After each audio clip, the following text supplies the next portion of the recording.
할렐루야. 은혜 넘치는 성령 충만한 하루 되시기 바랍니다. 아멘. 손흥민 선수 여러분 아시죠? 이 손흥민 선수가 오래전에 이 월드컵 경기에 나오면 항상 TV에 나오는 모습이 있었습니다. 꼭 눈물을 흘립니다. 지고 나면 막 분해서 견디지 못하고 막 혼자 울고 있어요. 그래서 하루는 대통령이 눈물을 닦아주던 그런 장면까지 있었습니다. 그게 열정이 가득한 겁니다. 지면 견딜 수가 없는 겁니다. 모든 경기에 진심이었습니다. 그런 모습이 지금의 세계적인 선수를 만들지 않았나 생각이 듭니다. 세상은 그렇습니다. 열정이 있으면, 뜨거움이 있으면 무언가를 해냅니다. 그런데 이 신앙의 원리, 영적인 원리는 더 그렇습니다. 사모하는 자에게 만족함을 주시고 천국은 침노하는 자의 것이다 하셨습니다. 주님을 섬길 때에 열정이 너무나 필요하고 열심, 사모함이 중요합니다. 우리의 신앙을 오늘 점검해 보면서 우리 안에 간절함, 사모함이 지금도 뜨거운지를 보시고 오늘 이 새벽 기도회를 통해서 여러분의 영혼이 더욱더 주님 앞에 사모함과 뜨거움으로 서실 수 있기를 바랍니다. 오늘 우리는 역대하 29장을 보게 됩니다. 28장은 이 히스기야의 아버지 아하스의 이야기인데요. 그는 우상으로 나라를 다 신앙을 망쳐놨습니다. 심지어 성전에도 우상을 들여놓았습니다. 그래서 기존에 신앙의 열정이 있던 사람들은 다 신앙이 식어버렸습니다. 이제 더 이상 회복하기 힘든 상황에서 히스기야가 왕이 되었는데 우리가 아는 것처럼 히스기야는 열정의 사람, 신앙적으로 뜨거운 사람 아닙니까? 오늘 그 이야기를 같이 보겠습니다. 1절 말씀 보시면 히스기야가 왕위에 오를 때의 나이가 25세라 예루살렘에서 29년 동안 다스리니라. 그의 어머니의 이름은 아비아요 스가랴의 딸이더라. 자, 여기서 우리가 주목해야 되는 부분은 어머니, 할아버지입니다. 우리 다시 1절 보시면 그의 어머니의 이름은 아비아요 여호와는 아버지시다라는 뜻을 가지고 있습니다. 또 할아버지가 스가랴 제사장이었는데 여호와께서 기억하셨다. 그러니까 믿음의 가문입니다. 외가 쪽이. 비록 히스기야의 아버지는 우상에 빠져서 우상으로 그의 인생을 다 그렇게 바치며 보냈지만 이 히스기야의 어머니와 할아버지는 정말 믿음의 뿌리가 있는 사람들이었습니다. 도저히 신앙의 열정이 일어날 수 없는 상황에서 이 어머니가 부지런히 말씀을 심었고 할아버지가 그 신앙을 전수한 것입니다. 그래서 히스기야가 세워지게 된 것입니다. 지금도 하나님은 열정 있는 부모님들 또 다음 세대를 향한 뜨거운 관심을 가지고 말씀을 부지런히 심고 기도하는 사람들을 통해서 도저히 부흥이 일어날 수 없는 그곳에 하나님의 부흥을 주시는 분이십니다. 이 아버지 때문에 안 될 것 같았지만 어머니의 열심, 열정으로 히스기야는 주님 앞에서 뜨거운 믿음의 사람이 됩니다. 2절이 그것을 보여줍니다. 히스기야가 그의 조상 다윗의 어떤 행실과 같이 모든 행실과 같이 보통 이 모든 100%를 말합니다. 다윗을 이야기할 때 왕들이 얼마나 하나님을 잘 섬겼는지를 보여주는 지표인데요. 다윗의 모든 행실이라는 표현을 대부분의 왕들은 얻지 못했습니다. 그런데 히스기야는 다윗과 거의 100%그 하나님을 사랑하고 하나님을 섬겼던 모습이 닮았다라는 것입니다. 정말 신앙의 열정과 열심이 남달랐음을 우리가 볼 수 있고요. 우리 2절 다시 보시면 끝부분에 여호와 보시기에 중요합니다. 사람들 보기에가 아닙니다. 여호와 보시기에 어떻게 행하여? 정직하게 행하여. 여기서 정직하게 행하여의 원문을 보게 되면 좌우로 흔들림이 없이 올곧게 직진을 했다라는 표현입니다. 그의 인생 가운데 옆으로 빠지지 않고 곁길로 가지 않고 오직 주님만 바라보고 최선 다해서 주님을 섬겼음을 보여주는 부분입니다. 오늘 우리의 삶을 우리가 생각해 볼 때에 우리는 다윗을 닮는 사람들이 아니죠. 예수님을 닮는 삶을 살아야 하는 사람들입니다. 예수님을 얼만큼 닮아야 됩니까? 100%. 오늘 히스기야가 다윗을 100% 닮았던 것처럼 우리의 목표는 예수님을 100% 닮는 것입니다. 우리가 오늘도 기도해야 됩니다.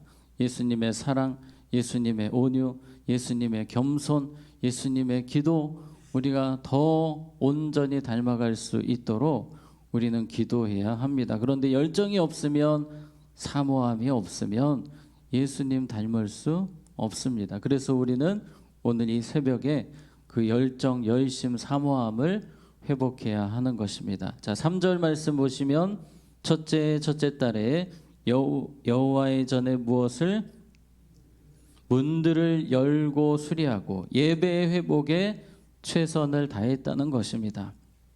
그는 왕이 되고 나서 다른 것보다도 예배가 가장 중요했습니다. 이 당시 상황이 아수르가 이미 북이스라엘을 넘어뜨린, 멸망시킨 시점에서 한 10년 흐른 뒤였습니다. 언제 아수르가 들어올지 모릅니다. 그래서 백성들의 관심은 안전이었습니다. 왕이 어떻게든지 나라를 더 견고하게, 성을 더 튼튼하게 세우는 것이 백성들의 최고의 관심이었다면 히스기야의 최고의 관심은 예배 회복이었습니다.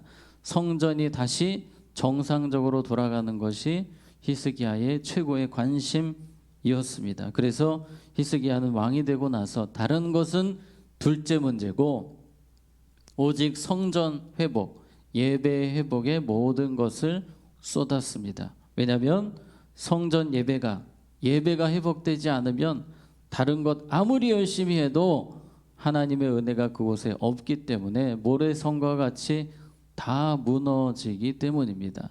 그래서 그는 다른 것 제치고 오직 예배에 최선을 다했습니다. 5절에 보면 그들에게 이르되 레위 사람들 제사장들을 다 소집했습니다. 이전에 아버지 때에 뿔뿔이 흩어졌던 그 제사장들 레위 사람들 부릅니다. 레위 사람들아 내 말을 들으라. 이제 너희는 성결하게 하고 또 너희 조상들의 하나님 여호와의 전을 성결하게 하여 그 더러운 것을 성소에서 없애라. 사명을 줍니다. 성전을 회복시켜야 된다. 이 왕으로서 공문 한 장 딱 보내면 되는데 히스기야는 그렇게 할 수가 없습니다.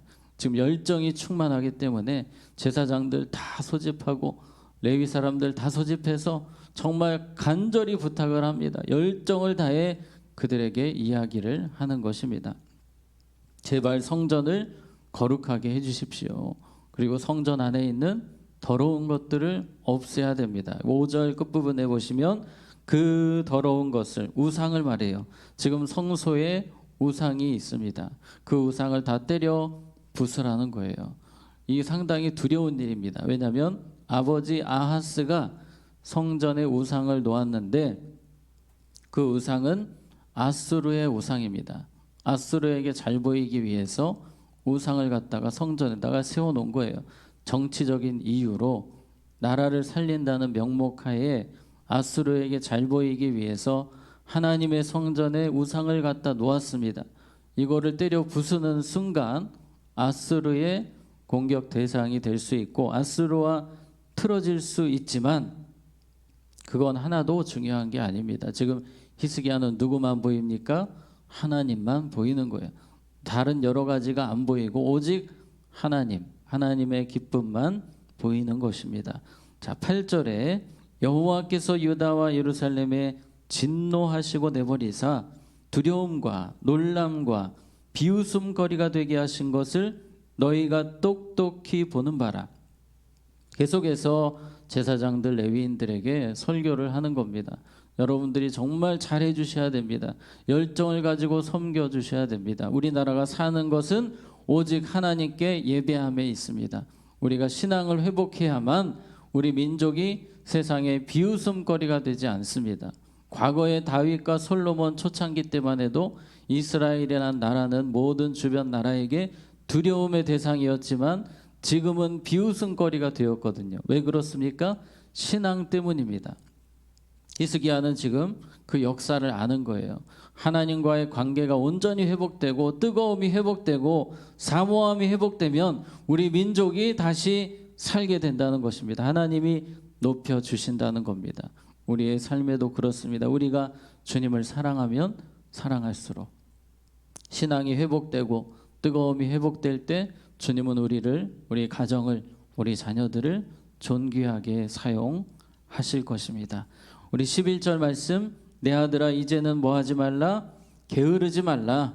계속해서 지금 제사장들과 레위인들에게 이야기를 합니다. 내 아들들아, 얼마나 친근합니까? 아끼고 사랑하는 거예요. 이제는 게으르지 말아라. 더 열심으로 열정으로 주님을 섬기라는 것입니다. 여호와께서 이미 너희를 택하사 그 앞에 서서 수종들어 그를 섬기며 분향하게 하셨느니라. 너희들이 지금 성전에서 섬기는 이 일이 얼마나 존귀한 일인지를 알아야 된다. 열정이 없으면 안 된다. 열심이 없으면 안 된다. 부지런함을 회복해라. 따라해 봅시다. 신앙의 부지런을 회복합시다.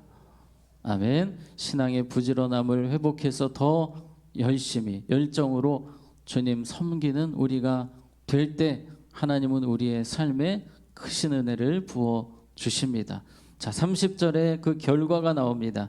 히스기야 왕이 귀인들과 더불어 레위 사람을 명령하여 다윗과 선견자 아삽의 시로 여호와를 찬송하게 하며 그들이 어떻게 즐거움으로 찬송하고 몸을 굽혀 예배하니라. 예배가 회복이 됐습니다. 그때 하나님의 기쁨이 부어졌습니다. 36절에 이 일이 갑자기 되었으나 아주 빠르게 진행된 일이었습니다. 히스기야의 열정으로 하나님께서 백성을 위하여 뭐 하셨으므로 예비하셨으므로 하나님이 적극적으로 도와주셔서 온 백성이 히스기야의 열정에 따라오게 하셨고 하나님이 마음밭을 옥토밭이 되게 하셔서 모든 백성들이 주님을 사모하는 마음으로 말씀 앞에 서게 하셨습니다. 그래서 36절 끝부분에 히스기야가 백성과 더불어 뭐하였더라?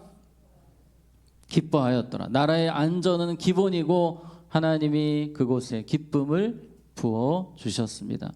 그동안 모든 왕들 중에 가장 큰 기쁨과 행복을 백성들에게 안겨준 왕이 되었습니다. 하나님 앞에서 신앙이 회복되고 뜨거움이 회복되고 사모함이 회복될 때에 온 나라가 살아나게 됩니다. 우리 가정이 우리 교회가 어떻게 살아나는 것입니까? 내가 신앙의 열정이 회복되고 뜨거움이 회복되고 주님 앞에서 부지런히 영적으로 살아갈 때에 우리를 통해 주님은 히스기야와 같은 역사를 이루실 줄로 믿습니다. 히스기야가 다윗을 온전히 닮았던 것처럼 우리는 오늘 예수님 닮은 모습으로 우리의 신앙을 회복함으로 주님 앞에서 최선 다해 살아가는 우리 모두가 되기를 원합니다. 자, 기도하겠습니다. 하나님 아버지, 히스기야가 열정을 회복했을 때에 신앙의 뜨거움이 있었을 때에 나라를 살렸던 것처럼 우리가 있는 삶의 자리에서 주님과의 관계가 온전히 회복되고 뜨거움과 사모함이 회복되어 가정을 살리고 교회를 살리고 민족을 살리는 주의 일꾼들이 되게 하여 주시옵소서. 오직 예수님 닮기 원합니다. 히스기야가 다윗의 신앙을 온전히 따라갔던 것처럼 우리는 예수님 닮기를 힘쓰며 예수님 온전히 따라가는 예수님께 직진하는 우리의 삶이 되게 하여 주시옵소서. 반주로 섬기신 권사님 기억하여 주시고 성령의 충만과 건강을 더하시며 온 가족에게 풍성한 주님의 복을 내려 주시옵소서. 이제